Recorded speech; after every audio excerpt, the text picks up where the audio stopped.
Hello. देवी जी नमस्कार। नमस्ते भैया, कैसे हैं आप? एकदम बढ़िया, आप सुनाएं। ठीक हूँ भैया मैं।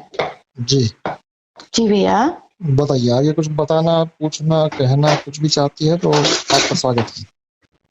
नहीं, बस आपका थैंक्स करना था, मैंने वो कर दिया भैया। आप रोज कर रही है और मैं रोज उसका स्वीकार कर रहा हूँ। नहीं, वैसे है ना, कुछ चीजें मतलब डेली कुछ ना कुछ परतें निकलती जाती है तो बंदे को लगता है कि हाँ, कि मेरी सफाई हो रही है, तो हाँ उसमें हाँ, मेरे को क्लींजिंग इसे ही तो कहते हैं कि आपकी परतें खुलती जाए बस। बिल्कुल बिल्कुल भैया। लेकिन मुझे इसमें ये लग रहा है कि जो आप एक मुहिम लेके बैठे हैं, तो मुझे अभी तक समझ में नहीं आया कि मैं उसका पार्ट कैसे हो सकती हूँ। मुझे ये समझ देखिए में देखिए मतलब देखिए, मेरी अभी मुहिम तक। पहले समझिए कि मेरी मुहिम है क्या। मेरी मुहिम ये है, देखिए, नॉर्मली क्या होता है कि जब भी कोई व्यक्ति कुछ सामाजिक मूवमेंट के पीछे जाता है तो उसका शुरुआत कंडेमनेशन से होता है। कंडेमनेशन समझती है आप? जी, मतलब विरोध होता है उसका। हाँ, मतलब कि नहीं नहीं, उसका विरोध नहीं, वो ही खुद विरोध से चलता है। जैसे कि मैं यदि कोई झंडा उठा के ये कहूं कि समाज में ये कमियां हैं और मैं उसको सुधार के रहूंगा, हाँ जी, हाँ जी। तो ये कंडेमनेशन से शुरू हुआ। ओके। कि मैं ये कहूं कि ये मोहल्ला जो है, इस मोहल्ले में बदबू आ रही है और यहाँ जितने भी लोग हैं वो आलसी है, तो ये कंडेमनेशन हुआ। ठीक है। मैं जिसकी बात कर रहा हूँ वो ऐसा है कि कोई कंडेमनेशन ही नहीं है। दुनिया में जो कुछ भी चल रहा है वो जो अभी के माहौल में जो बेस्ट हो सकता है वही हो रहा है। ओके। मैं ये कहूंगा कि अब ये जो हो रहा है उसमें यदि कॉन्शियसनेस को ऐड कर दिया जाए, जैसे जी। किसी भी घर परिवार के अंदर सहयोग से ही काम होते हैं। हम्म।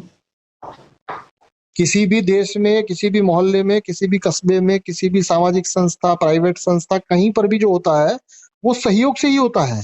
हम्म। उसको कंडेमनेशन की जरूरत नहीं है। हो सकता है कि सहयोग आप जैसा चाहते हो वैसे ना मिले तो आपको उसके तरीके ढूंढने पड़ेंगे। कंडेमनेशन से काम नहीं चलेगा। हम्म। आप समझ रहे हैं मेरी बात को? जी, ठीक है। तो मेरी जो मुहिम है और दुनिया भर की मुहिम जो चल रही है, उस दोनों में जो फर्क है वो फर्क यही है कि एक जगह पर कंडेमनेशन है। दुनिया में आप कोई भी मुहिम देखेंगे, कोई भी व्यक्ति जो नया बात करेगा वो पहले कंडेम करेगा। बिल्कुल बिल्कुल। उसके पीछे भी यदि आप उसके रहस्य जानना चाहें तो उसमें भी ऐसा है कि दुनिया में दो तरह की विचारधाराएं चलती है। एक विचारधारा जो है वो बिब्लिकल है। बिब्लिकल मतलब कि अगर धार्मिक पॉइंट ऑफ व्यू से उसको देखा जाए तो एक विचारधारा सनातन की है हम्म।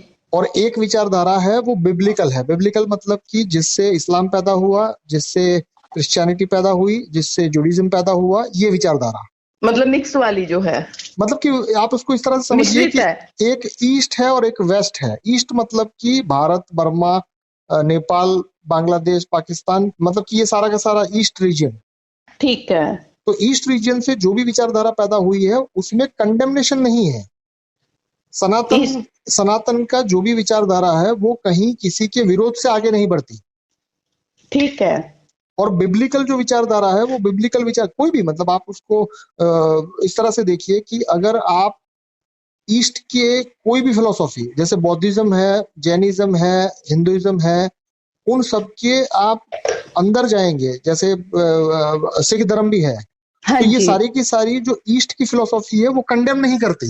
वो किसी के ठीक है। विरोध में खड़े होकर आगे बढ़ने की बात ही नहीं करती, वो ठीक सहयोग है। की बात करती है। ठीक है। जैसे आपने सुना होगा कि भारत में बहुत साल पहले कहीं दूसरे देश से कोई लोग आए और वो शक्कर की तरह घुल मिल गए। जी जी। ये हमको पढ़ने में भी सिखाया जाता है, या पढ़ने में भी ये सब चीज आती थी। तो मतलब कि एक होता है सहयोग और एक होता है विरोध। हम्म। तो अभी विचारधारा जो है वो सहयोग की विचारधारा लोग भूल रहे हैं और मैं उसको केवल वो याद दिला रहा हूं। जी। यहाँ पर किसी चीज को कंडेम करके आगे नहीं बढ़ना है, क्योंकि जैसे ही आप कंडेम करेंगे तो उसमें विरोध के कारण आपकी ऊर्जा जो है उस विरोध को शांत करने में ही चली जाएगी और आप कुछ कर ही नहीं पाएंगे। ठीक है। बिल्कुल बिल्कुल। तो अगर आप मुझे ये पूछ रही है कि इसमें आप कैसे सम्मिलित हो सकते हैं, तो पहले आपको ये जानना पड़ेगा कि मैं कर क्या रहा हूं। जी। मैं ये कर रहा हूं कि दुनिया में जो कुछ भी चल रहा है वो सहयोग से चल रहा है। आपके घर में, आपके पड़ोस में, आपके मोहल्ले में, आपके शहर में, आपके देश में, आपकी दुनिया में सहयोग से ही हो हम्म। रहा है। अब हम्म। सहयोग से होने के बावजूद भी दो तरह के उसके मॉडल है। एक मॉडल जो है जिसमें आपको ये कहना है कि ये चीज सही नहीं है और मैं उसको सही करूंगा, ये मेरे हिसाब से ये बचपना है। अगर आप थोड़े मैच्योर है तो आप ये जानेंगे कि जो कुछ भी हो रहा है वो अभी उसकी बेस्ट पॉसिबिलिटी से हो ही रहा है, बट उसके अंदर अगर कॉन्शियसनेस को मिला दिया जाए तो यही चीज जो सहयोग से वैसे भी हो रही है वो कॉन्शियसनेस के कारण और तेजी से होगी, या तो कॉन्शियसनेस के कारण और व्यापक रूप में होगी। और सहयोग जो है वो मैंने अब तक जीवन जाना है उसमें सहयोग 4 तरीके से ही हो सकता है, 5वां कोई तरीका मैंने नहीं जाना है। फिर भी मैंने जगह छोड़ी है कि यदि कोई व्यक्ति है जिसको 5वां कोई तरीका मालूम है तो उसका भी स्वागत ही है। बट वो घूम फिर के 4 में से एक तरीके की ही बात करेगा, हो सकता है वो शब्द बदल के बात करे, बट होगी बात इतनी ही। तो अगर आपके योगदान की बात करें तो आप क्या, आपके दुश्मन, आपके दोस्त, आपके आस पड़ोस वाले सभी व्यक्ति ये 4 में से एक ही सहयोग दे पाएंगे। या तो वो श्रम दे पाएंगे, या तो वो पूंजी दे पाएंगे, जी, या तो वो संसाधन दे पाएंगे, या तो वो ज्ञान दे पाएंगे। आप तय करिए कि ये 4 में से कौन सी ऐसी चीज है जो आपके पास अधिक मात्रा में है और आपको उसके योगदान करने में खुशी मिल सकती है। जी। तो आपने जो मुझे पूछा ना कि आप क्या कर सकते हैं, आप 4 में से जो आपके पास हो वो दे सकते हैं। अगर आप ये कहते हैं कि आपको नहीं पता है कि आपके पास क्या है तो मेरे ऊपर छोड़िए, मैं आपका सब कुछ ले लूंगा। जी, एक्चुअली कल जब आपने मेरे को बोला कि 7 अक्टूबर का जो आपने शिविर के बारे में बोला कि वो जो चल रहा है, ठीक है ना, तो उसमें मुझे मतलब स्पष्टतः आपको मना करना ही पड़ा कि हाँ, कि मैं स्पष्ट रूप से आपको मना करती हूँ कि मैं नहीं भाग दे सकती। मैंने तो आपको एक न्योता भेजा, तो न्योता भेजने के बाद तो उसके बाद मुझे लगा कि मैं मतलब पता नहीं कि योगदान दे पाऊंगी या नहीं दे पाऊंगी, वो मुझे समझ में नहीं आया बाद में। नहीं, बट आपको जो समझ में नहीं आता है उस चीज को आप अपनी तरह से छोड़ दीजिए, वो मेरे ऊपर रखिए। अगर आप जैसे बहुत से लोग हैं वो जो कहेंगे कि मेरे पास तो 4 में से कुछ भी नहीं है, तो मैं उसको ये कहूंगा कि अगर तुम्हारे पास 4 में से कुछ भी नहीं है, मैं तुम्हारा सब कुछ छीन लूंगा और तुम आह तक नहीं कर पाओगे, क्योंकि तुम्हारे पास कुछ था ही नहीं, ये तुम्हारा दावा था। बिल्कुल। तो जिसके पास कुछ था ही नहीं वो कैसे चिल्लाएगा कि मेरा सब कुछ लूट गया? बिल्कुल।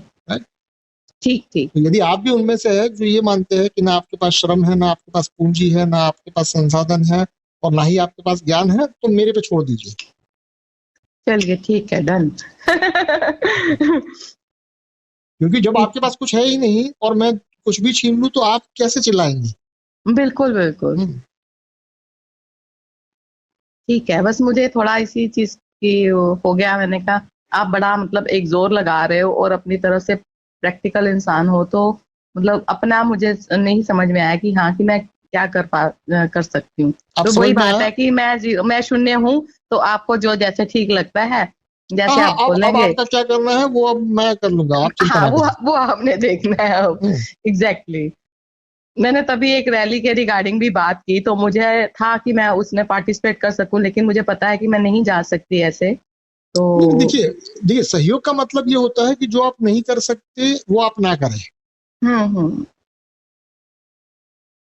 क्योंकि करने लायक 4 ही चीजें हैं। बिल्कुल। और मेरा ये मानना है कि ये 4 में से एक चीज हर एक व्यक्ति के पास है। हाँ, उसने मन नहीं बनाया है उस चीज को सम्मिलित करने का, उस चीज को सहयोग करने का। पता ही नहीं है कि उसके पास क्या है या कुछ है। इसीलिए तो मैं उसके ऊपर बहस की जगह ये कह देता हूँ कि यदि तुम्हारे पास, तुमको लगता है कुछ नहीं है, तो मैं तुम्हारा सब कुछ छीन लूंगा और तुम आह तक नहीं कर पाओगे। जी। ये कहने के लिए हिम्मत चाहिए। डन, ठीक है। तो आपके पास कुछ नहीं बचेगा, आपका सब मेरा हो जाएगा, डोंट वरी। ठीक है। चलिए, और कुछ पूछना बताना कुछ बाकी है तो कैसे? नहीं, कुछ नहीं, बस थैंक यू। चलिए, आपकी मेरी बातचीत रिकॉर्डेड लाइन पे थी, ये रिकॉर्डिंग ग्रुप में जाए तो आपको कोई आपत्ति है? नहीं, आप डाल सकते हैं। चलिए, thank you so much. Thank you.